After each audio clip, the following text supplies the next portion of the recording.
Bonjour Yannick Jadot. Bonjour. Merci beaucoup d'être notre invité. Vous êtes sénateur écologiste de Paris, ancien candidat à la présidentielle. On est ensemble pendant 20 minutes pour une interview en partenariat avec la presse régionale, représentée par Stéphane Vernet de Ouest France. Bonjour Stéphane. Bonjour Oriane, Yannick Jadot, bonjour. Bonjour. On va parler de ce qui s'est passé évidemment ces dernières heures. Yannick Jadot, le gouvernement, le Cornu, qui a donc été nommé hier soir, quelques heures après Bruno Retailleau qui menace de claquer la porte et les critiques venues de Gabriel Attal, d'Hervé Marseille, le socle commun qui s'effrite. Juste comment vous qualifiez ce qui s'est passé ces dernières heures? Écoutez, on hésite entre Walking Dead et on a perdu la 7e compagnie. Mais en fait, c'est pas risible parce que c'est la France. Parce que vous voyez bien la crise du logement, première préoccupation des Français. Ce gouvernement et ses précédents ne s'en occupent pas. Notre pays est percuté par le dérèglement climatique. On a une explosion des inégalités, des usines qui ferment et un contexte international qui nécessite que la France soit crédible sur la scène européenne et sur la scène internationale. Et là, on a un spectacle qui est affligeant. On a un nouveau Premier ministre parce que l'ancien Premier ministre François Bayrou s'était autodissous. Là, on va peut-être avoir une autocensure des Républicains. Franchement, c'est absolument affligeant. Et je crains la poursuite de la défiance des Françaises et des Français vis-à-vis de leurs responsables politiques qui voient un spectacle, encore une fois, affligeant, pitoyable, avec une faillite à tous les étages. On a quand même celui qui était aux manettes de Bercy et donc qui a ajouté 1000 milliards de dettes qui revient visiblement par la petite porte, Bruno Le Maire. Faillite scientifique avec Madame Genevard à l'agriculture, qui est celle qui a défendu la loi du plomb contre toute la science, contre tous les médecins. Faillite morale avec le garde des Sceaux, le ministre de la Justice, qui a préféré rencontrer Nicolas Sarkozy, convaincu quand même d'un pacte corruptif avec des gens qui ont tué 54 Français, des terroristes libyens, et qui préfère, plutôt que de défendre les magistrats, voir Nicolas Sarkozy. Donc, si vous voulez, c'est une... contre les attaques. Hein, Pardon ? Qu'il a défendu contre les attaques. Oui, mais enfin, au bout de 2 jours, le président de la République, au bout de 3 jours, dans un moment où l'état de droit est attaqué en général par toutes les extrêmes droites. Enfin, l'état de droit, c'est quelque chose d'absolument précieux dans nos démocraties. C'est après la Seconde Guerre mondiale, pour éviter la remise en cause des libertés fondamentales, l'effondrement de la démocratie, on a mis des décennies à construire l'état de droit. Et là, vous voyez bien comment ça s'effrite avec une ministre de la Culture qui attaque le service public de l'audiovisuel et, encore une fois, des ministres en responsabilité, un président de la République en responsabilité qui ne garantit pas la protection de la justice. Pour vous, le gouvernement, c'est une triple faillite?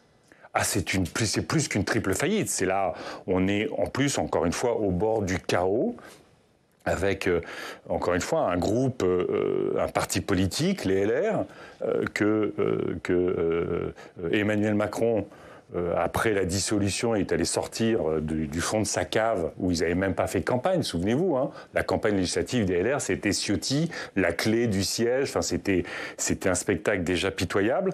Et en fait, ils sont comptables devant personne, vous voyez bien. Ils ne sont pas comptables devant les Français parce qu'ils ont perdu les élections législatives.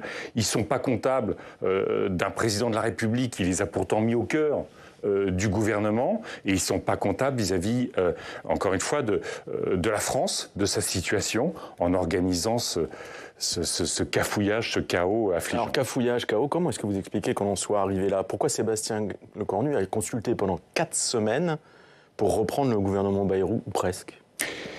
Écoutez, ce que je trouve très inquiétant dans ce moment, c'est que finalement, ils essayent, malgré les échecs successifs, de prolonger la même politique avec les mêmes personnes. Enfin, vous vous rendez compte, le premier discours du nouveau Premier ministre, c'est rupture.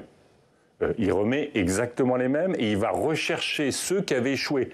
On est quand même dans la récompense de l'échec dans ce gouvernement. On prend les mêmes, donc mais forcément on va commencer la même chose. Tout ça pourquoi ?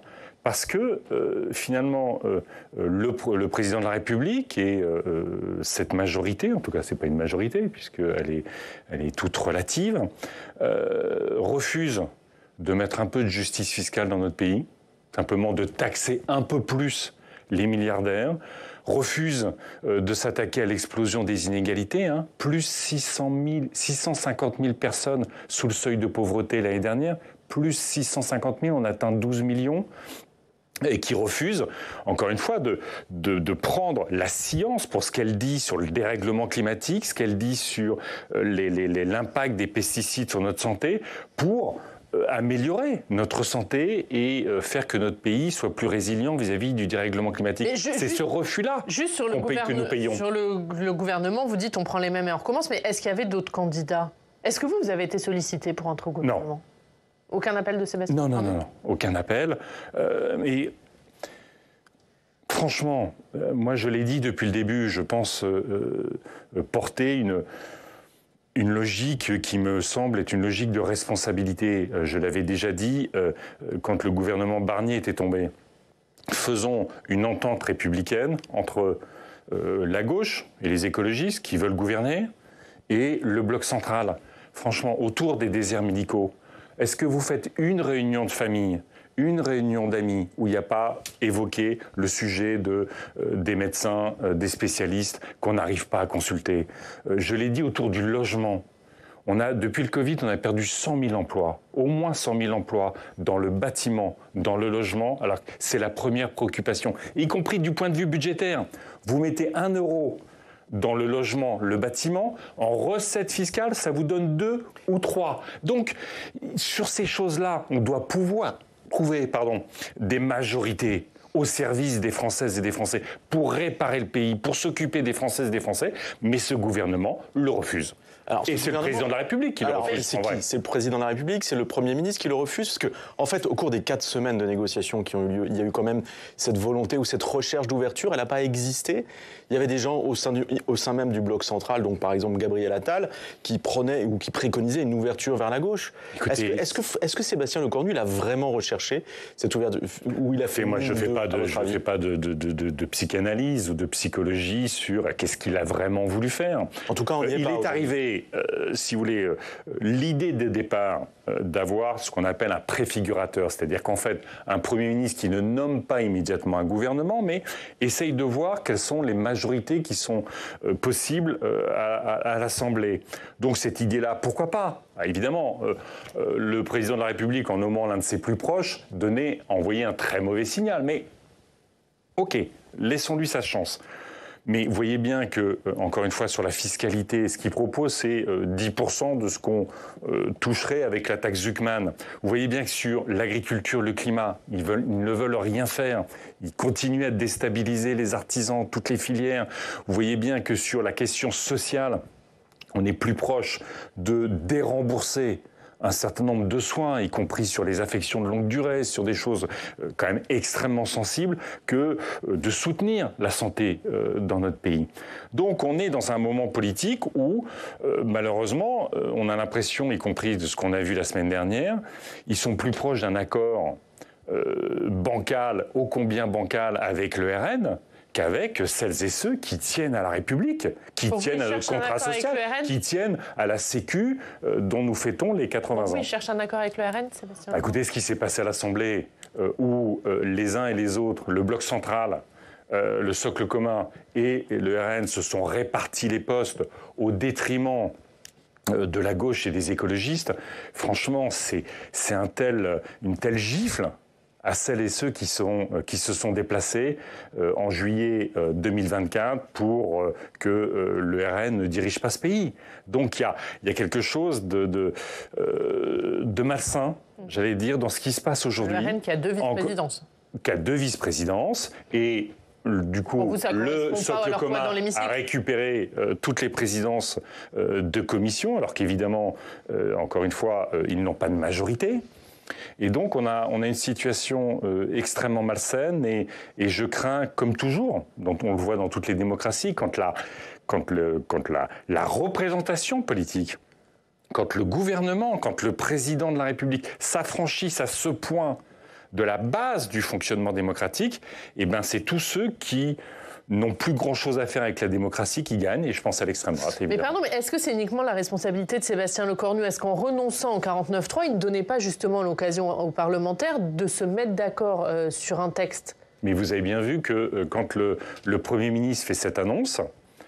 Vous l'avez salué, cette annonce ? Oui, quand le Premier ministre fait cette annonce, la gauche et les écologistes qui sont prêts à prendre leurs responsabilités dans une situation extrêmement compliquée du pays, extrêmement compliquée, extrêmement inconfortable, ont salué.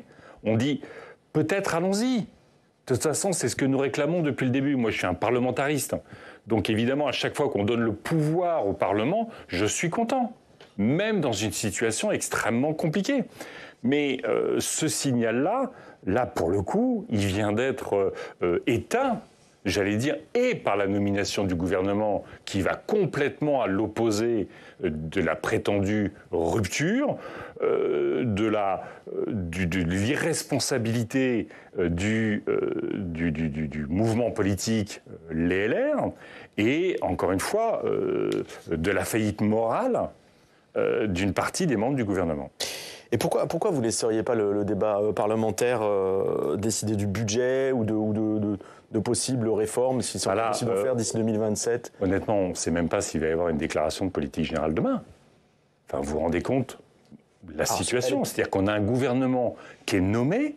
Logiquement, les oppositions critiquent le gouvernement parce que, y compris depuis le début, ça ne correspond pas aux résultats du scrutin de juillet 2024. Mais là, les premières critiques viennent de ceux qui sont au gouvernement, qui ont des postes absolument stratégiques dans ce gouvernement et qui, au fond, depuis la dissolution, c'est quand même les LR qui fixent la ligne politique du gouvernement. Moi, je veux bien qu'on m'explique qu'il y a des représentants de la gauche, de la Macronie, on ne sait plus très bien ce que ça veut dire, mais enfin, ils pèsent rien. La réalité, c'est qu'il ne pèse rien dans ce gouvernement. Donc on est encore une fois, dans ce moment d'affaissement. Moi, je suis pour le débat, mais attention. On va voir encore une fois quel est le discours de politique générale. Notre position, c'est d'attendre le discours de politique générale pour voir les orientations. Donc il n'y a pas de censure automatique. Écoutez, il n'y a pas de censure automatique chez nous. On va attendre, mais reconnaissons que tous les signaux envoyés par le Premier ministre, le Cornu, nous pousse, au fond, à se résoudre à ça, et c'est pas une bonne nouvelle. Franchement, c'est une très mauvaise nouvelle. Et puis, encore une fois, je veux dire, il y a des choses sur lesquelles on pourra avancer d'ici la présidentielle. Évidemment, on ne va pas trancher la réforme des retraites dans le moment politique que nous vivons. On ne va pas trancher d'autres très grands sujets autour, je ne sais pas quoi, de la fiscalité, de l'énergie. On voit bien l'effondrement. Mais juste sur la réforme des retraites, ça veut dire qu'un bouger sur la réforme des retraites, pour vous, ce n'est pas une condition non de censure, ce n'est pas le moment.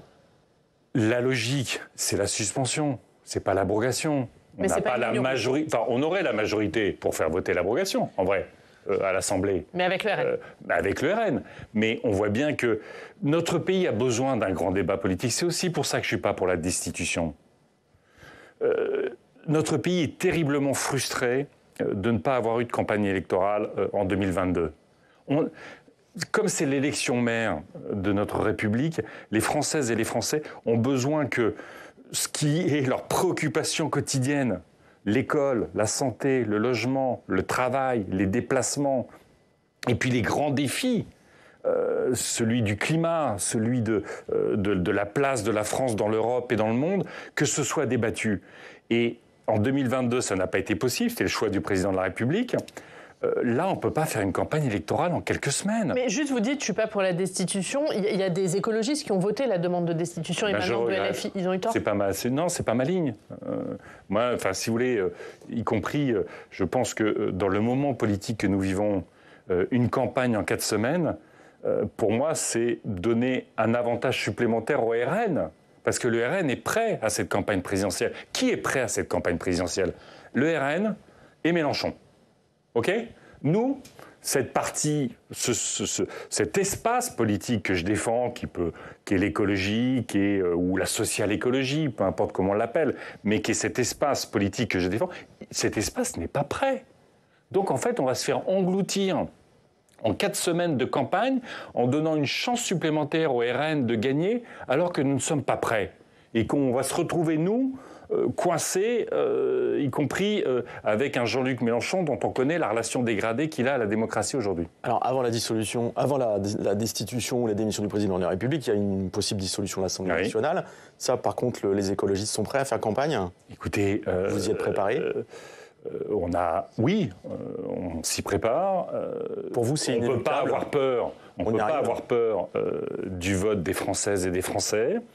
Donc, évidemment, on s'y prépare dans un contexte qui va être encore différent de celui de juillet 2024, avec peut-être un affaissement du front républicain, parce que je pense que les Françaises et les Français, au fond, même si ce n'est pas un vote à la proportionnelle, ils ont mis 3 blocs à l'Assemblée en leur disant débrouillez-vous, mais occupez-vous de nous. La responsabilité du président de la République est immense dans le chaos et l'instabilité permanente depuis, mais malheureusement, vous savez comment ça fonctionne avec les populistes, c'est-à-dire qu'en fait, ils nous mettent tous dans le même panier à un moment donné. Qu'on soit ou pas comptable de cette instabilité, toutes celles et tous ceux qui veulent gouverner avec sincérité et responsabilité sont reconnus coupables. Vous vous préparez aux législatives anticipées, mais sur quelle ligne? Est-ce que c'est un accord NFP comme c'était le cas il y a un an, ou est-ce que c'est sans la France insoumise? Pour moi, c'est sans la France insoumise. C'est pas vraiment la ligne de Marine Tondelier. Et ça ne m'a pas totalement échappé. Elle flirte trop avec la France insoumise, selon vous? Non, je sais pas. La question, c'est si vous voulez. On défend la démocratie en ce moment, elle est menacée. En fait, on parle souvent de tripartition de la vie politique, effectivement sur les sujets de fiscalité, sur les sujets sociaux, sur les sujets environnementaux, on le voit, il y a une tripartition. En vrai, il y a aussi une forme de bipartition de la vie politique autour de l'état de droit et de la démocratie aujourd'hui. Et que, vous le voyez bien, sur l'Ukraine et la Russie, où M. Mélenchon considère que c'est quand même Volodymyr Zelensky qui est responsable de la guerre, où on nous explique que le Parti communiste chinois est un parti démocrate. Vous voyez bien la relation de Jean-Luc Mélenchon aux syndicats, à la démocratie sociale, et je ne parle même pas de sa démocratie interne. Donc, en ayant une relation aussi dégradée à la démocratie, on a besoin d'une clarification politique. Et pour moi, l'antifascisme est un combat essentiel dans le monde d'aujourd'hui. Les fascistes reviennent, on a besoin du combat antifasciste, mais ce n'est pas un projet. Ça ne marche pas comme projet. Vous voyez bien aux États-Unis, vous le voyez bien ailleurs, il ne suffit pas de contester, critiquer, dénoncer l'arrivée possible de l'extrême droite pour convaincre les Françaises et les Français qu'on va enfin s'occuper d'eux. Donc pour ma part, les législatives, s'il doit y avoir dissolution, doivent être un moment de clarification. Et non pas d'enterrer, de mettre sous le tapis les divergences profondes qu'on peut aujourd'hui avoir avec Jean-Luc Mélenchon. Et y compris pour la présidentielle, où Marine Tondelier appelle à une primaire commune, vous dites c'est pas possible? Non, je suis... Pourquoi? Parce que ça va pas se passer. Vous savez, moi j'ai fait quand même, j'ai travaillé sur la question présidentielle 2 fois, en 2017, après je me suis rallié à Benoît Hamon, et en 2022. Y compris, j'en ai parlé plusieurs fois avec Jean-Luc Mélenchon. Jean-Luc Mélenchon, il a toujours théorisé l'idée qu'il y avait 2 gauches. Une gauche radicale, et puis une gauche sociale, écologique, j'allais dire de gouvernement. Bon. Et donc il ne la fera pas. Et d'ailleurs, reconnaissons qu'il n'en a pas pâti, le fait de rejeter l'Union. D'accord ? Évidemment, on n'imagine pas une primaire du NPA de Poutou à Hollande en imaginant que si c'est Hollande qui gagne, Poutou va soutenir, ou si c'est Poutou qui gagne, Hollande va soutenir. Donc tout ça n'arrivera pas. Donc on prétend répondre à l'attente d'union des Françaises et des Français engagés à gauche ou pour l'écologie, qui évidemment veulent un rassemblement. Mais on sait que ça n'arrivera pas, donc on crée quelque chose qui va être déceptif. Parce que ça n'arrivera pas. Moi, je préfère que, y compris avec ce que j'ai dit de Jean-Luc Mélenchon, sa relation dégradée à la démocratie, qui est quand même au cœur des valeurs qu'on défend, je préfère qu'on dise non à Jean-Luc Mélenchon, plutôt que d'attendre qu'il dise non à la primaire pour lui refiler le mistigris de la division. Moi, je pense que les électrices et les électeurs de gauche et écologistes aujourd'hui sont suffisamment matures, sont suffisamment intelligents pour qu'on leur fasse confiance sur cette clarification politique. Et c'est la ligne que défend notamment Raphaël Glucksmann. Est-ce que vous seriez tenté de rejoindre Raphaël Glucksmann? Non, moi je suis écologiste. Et vous resterez au sein des écologistes? Malgré vos divergences avec Marine Tondelier? Oui, c'est un débat qu'on peut avoir quand même au sein de la famille écologiste au regard, encore une fois, de l'état du pays. Mais il est évident que moi, j'ai toujours mis, et c'est je pense l'honneur de la politique, de mettre ses idées en avant, de défendre ses convictions. Quand mais elles correspondent notre pas aux pays... convictions de Raphaël Glucksmann, vos convictions? Non, mais Raphaël Glucksmann, il fera partie de l'équation de 2027, c'est évident. Moi, je souhaite qu'il y ait un rassemblement. Moi, je souhaite qu'il y ait un rassemblement. Moi, j'avais voulu, vous savez, avant l'élection de 2022, j'avais rassemblé toute la gauche, sauf Jean-Luc Mélenchon. En disant travaillons ensemble à un programme et essayons d'avoir une candidature commune. Bon, voilà, ça n'avait pas marché, mais je reste sensible à cette question du rassemblement. Donc il va falloir qu'il y ait toute cette gauche, encore une fois sociale, écologique, qui se rassemble, mais qui se rassemble dans la clarification, notamment vis-à-vis de Jean-Luc Mélenchon. Un dernier mot sur la mairie de Paris, Stéphane. Oui, j'imagine que vous avez toujours un œil sur les municipales à Paris. Mais je suis sénateur de Paris. Ouais. Est-ce que les nouvelles règles de scrutin, Paris, Lyon, Marseille, peuvent entraîner une bascule de la ville et vont changer la donne? Incontestablement, ça va pousser quand même à une personnalisation de l'élection municipale, puisque, comme vous le savez, je pense qu'une partie des téléspectatrices et des téléspectateurs ne savent pas qu'à Paris, on vote pour, au fond, la liste du maire d'arrondissement, voilà, et que sont désignés des conseillers de Paris qui élisent la maire ou le maire de Paris. Donc là, il va y avoir une forme de scrutin direct sur le conseil de Paris. Pas sur le maire, sur le conseil de Paris. Donc, ça va un peu personnaliser les choses. Moi, vous savez que j'ai défendu une ligne qui était de rassemblement de la majorité municipale, parce que je pense que Madame Dati, y compris son procès, arrivera après l'élection municipale, ce qui n'empêchera, ça lui donnera aucune immunité. Donc, on peut potentiellement avoir une situation, encore une fois, mais pardon, est-ce que cette personnalisation va permettre un accord entre socialistes et écologistes au premier tour? Écoutez, ça, je sais qu'ils se voient, je sais qu'ils en discutent. Et que c'est compliqué.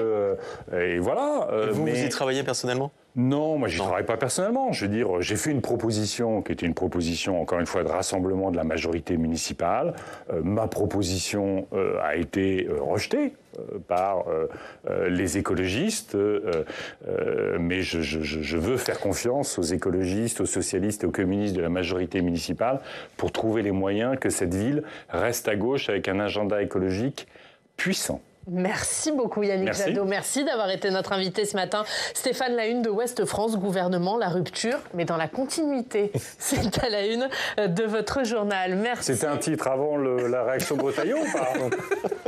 Bonne question. Merci beaucoup.